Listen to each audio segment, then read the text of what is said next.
Hi friends, welcome to Telugu cricket chat. Chennai Super Kings team అయితే వరుసగా హోమ్లో మూడవ ఓటమిని అయితే నమోదు చేసింది. కేకేఆర్తో జరిగిన మ్యాచ్లో చాలా దారుణంగా ఓడిపోయిందని చెప్పాలి. నిజంగా చెన్నై బ్యాటింగ్ అయితే చాలా దారుణంగా ఉంది ఈ సీజన్లో. ఈ మ్యాచ్లో కూడా ఏమాత్రం కూడా ఇంటెంట్ అయితే కనిపించలేదు సిఎస్కే బ్యాటర్స్లో. కంప్లీట్గా అందరూ కూడా చేతులు ఎత్తేశారు. అసలు పవర్ ప్లేని అయితే ఎలా ఆడాలో మర్చిపోయారని చెప్పాలి సిఎస్కే బ్యాటర్స్. నిజంగా సిఎస్కే బ్యాటింగ్ అయితే వైఫల్యం ఈ మ్యాచ్లో కూడా చాలా దారుణంగా కనిపించింది మనకి. At the same time KKR అయితే అదరగొట్టిందని చెప్పాలి.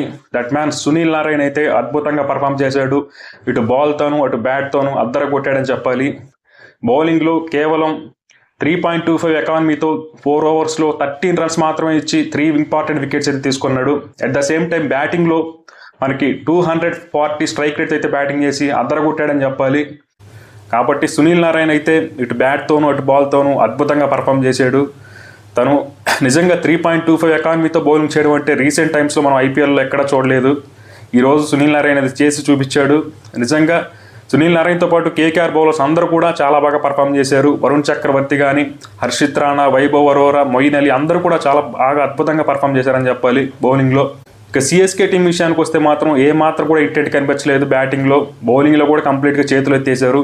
అంటే బౌలింగ్ వైఫల్యం అనడానికంటే కూడా సిఎస్కే బ్యాటింగ్ అయితే కంప్లీట్గా ఫెయిల్ అయిందని చెప్పాలి ఇక్కడ. ఇక అసలు ఈరోజు మ్యాచ్లో ఏం జరిగిందో మనం కంప్లీట్గా చూసుకుంటే, ముందుగా కేకేఆర్ టీం అయితే టాస్ గెలిచి ఫస్ట్ బౌలింగ్ తీసుకుంది. అంటే టాస్ గెలిస్తే ఫస్ట్ బ్యాటింగ్ తీసుకుంటారు అనుకున్నాం, కానీ కేకేఆర్ అయితే పిచ్ కండిషన్స్ని బెటర్గా అంచనా వేసిందని చెప్పాలి.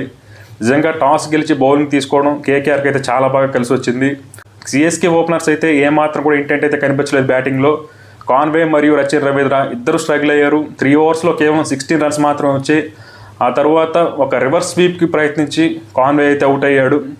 ఇంకా ఆ తర్వాత కాసేపటికే మనకి రచిన్ రవీంద్ర అయితే ఒక షాట్ కొట్టబోయి లీడింగ్ ఎడ్జ్ తీసుకుని తను కూడా అవుట్ అయ్యాడు. ఆ తర్వాత మాత్రం ఒక చిన్న పార్ట్నర్షిప్ అయితే వచ్చింది రాహుల్ త్రిపాఠి మరియు విజయ్ శంకర్ మధ్య.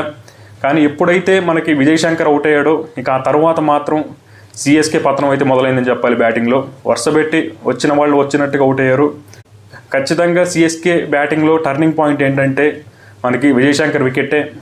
వరుణ్ చక్రవర్తి చేసిన బౌలింగ్లో మనకి డీప్ ఫైన్ లెగ్లో క్యాచ్ ఇచ్చి అయితే విజయ్ శంకర్ అయితే అవుట్ అయ్యాడు. ఇంకా ఆ తర్వాత మాత్రం వరుసగా అవుట్ అయ్యారు. ఇంకా దాంతో సిఎస్కే టీం అయితే 20 ఓవర్స్లో కేవలం 103 పరుగులు మాత్రమే చేయగలిగింది.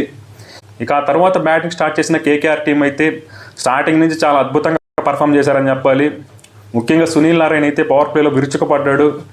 ఇక్కడ మనకి సిఎస్కే బ్యాటింగ్కి కేకేఆర్ బ్యాటింగ్కి ఉన్న డిఫరెన్సెస్ ఏంటంటే, మనకి సిఎస్కే బ్యాటింగ్ లైనప్లో అందరూ కలిపి కూడా ఒకే ఒక సిక్సర్ కొట్టారు. అది కూడా విజయ్ శంకర్ తను ఒక్కడే ఒక 6 కొట్టాడు. అట్ ద సేమ్ టైం మనకి కేకేఆర్ బ్యాటింగ్లో అయితే 10 6లు కొట్టారు. అందులో సునీల్ నారాయణ ఒక్కడే 5 6లు కొట్టాడు. ఈ ఒక్క డిఫరెన్స్ చాలు సిఎస్కే బ్యాటింగ్ ఇంటెంట్కి కేకేఆర్ బ్యాటింగ్ యొక్క ఇంటెంట్కి డిఫరెన్స్ ఏంటంటే, అంటే ఇద్దరు సేమ్ పిచ్ మీద ఆడారు. మనకి సెకండ్ హాఫ్లో డ్యూ కూడా పెద్దగా ప్లేలోకి రాలేదు. అయినా కానీ కేకేఆర్ ప్లేయర్స్ అయితే ఇదే పిచ్ మీద అద్భుతంగా బ్యాటింగ్ చేశారని చెప్పాలి.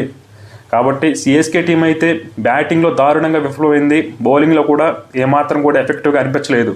అంటే బౌలర్స్ని బ్లేమ్ చేయడం కరెక్ట్ కాదు, వాళ్ళ దగ్గర మంచి స్కోర్ లేదు. అయినప్పటికీ కూడా ఏమాత్రం కూడా ఎఫెక్టివ్గా అనిపించలేదు బౌలింగ్ కూడా.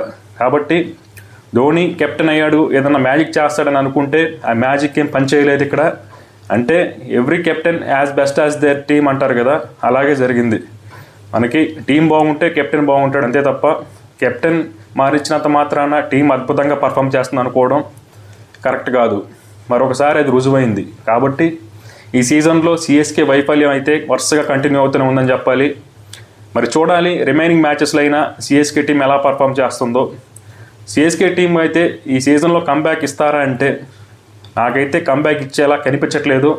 వాళ్ళు ప్లేయర్స్ని ఏమన్నా మళ్ళీ మార్చుకుంటారా, అన్సోల్డ్ ప్లేయర్స్ని ఏమన్నా తీసుకొని T20 కైండ్ ఆఫ్ బ్యాటింగ్ని సెటప్ చేసుకుంటారా చూడాలి. ఇప్పుడున్న సిఎస్కే బ్యాటింగ్ లైనప్తో మ్యాచ్లు గెలవడం చాలా చాలా కష్టం అని అర్థమైపోతుంది. ఎందుకంటే వీళ్ళకి ఎవ్వరికి కూడా అగ్రెసివ్గా ఆడాలన్న ఇంటెంట్ అయితే కనిపించట్లేదు. ముఖ్యంగా సిఎస్కే పవర్ ప్లేలో మనకి 31 రన్స్ మాత్రం వచ్చాయి 6 ఓవర్స్లో. అందులో కూడా 5 ఓవర్స్లో కేవలం 18 రన్స్ మాత్రమే కొట్టారు. ఆ లాస్ట్ 6 ఓవర్లో ఒక 13 రన్స్ వచ్చాయి కాబట్టి పవర్ ప్లేలో 31గా కనపడింది. కానీ ఫస్ట్ 5 ఓవర్స్లో సిఎస్కే స్కోర్ చేసింది కేవలం 18 రన్స్ మాత్రమే. అలాగే లాస్ట్ ఓవర్లో 20th ఓవర్లో ఒక 13 రన్స్ వచ్చాయి. అందువల్లే సిఎస్కే స్కోర్ 103కి వెళ్ళగలిగింది, లేదంటే 100 కూడా వెళ్ళేది కాదు. కాబట్టి సిఎస్కే బ్యాటింగ్లో అయితే సీరియస్ ప్రాబ్లమ్స్ అయితే ఉన్నాయి.